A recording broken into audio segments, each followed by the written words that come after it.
മുംബൈയിലെ ചരിത്രപ്രസിദ്ധമായ റോഡരികിലെ കുരിശുകൾ നശിപ്പിക്കുന്ന സംഭവങ്ങൾക്ക് ശേഷം മുംബൈ പോലീസ് സംരക്ഷണം വർദ്ധിപ്പിച്ചു. ഒരു ഇടവക പ്രദേശത്തെ ചരിത്രപ്രസിദ്ധമായ കുരിശ് തുടർച്ചയായി 2 ദിവസത്തേക്ക് തകർന്നതിനെ തുടർന്ന് മുംബൈയിലെ റോഡരികിലെ ക്രിസ്ത്യൻ കുരിശുകൾക്ക് ചുറ്റും പോലീസ് സുരക്ഷ വർദ്ധിപ്പിച്ചു.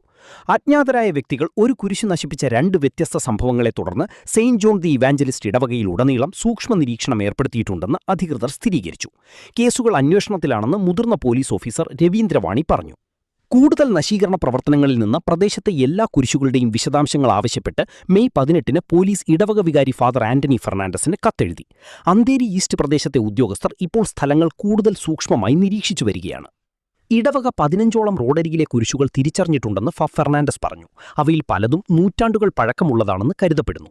മെയ് 13-14 തീയതികളിൽ ഇതേ കുരിശിന് കേടുപാടുകൾ സംഭവിച്ചതിന് ശേഷം മെയ് 14-ന് അദ്ദേഹം പോലീസിന് ഏറ്റവും പുതിയ സംഭവം റിപ്പോർട്ട് ചെയ്തു. മുംബൈയിലുടനീളം റോഡരികിലെ കുരിശുകൾ പരിചിതമായൊരു സവിശേഷതയാണ്.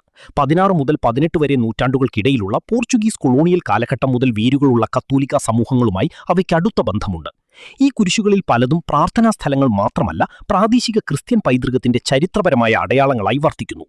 ഇടവകയുടെ അഭിപ്രായത്തിൽ ബാധിച്ച കുരിശ് ആരാധകർ പതിവായി ഉപയോഗിക്കുന്നു.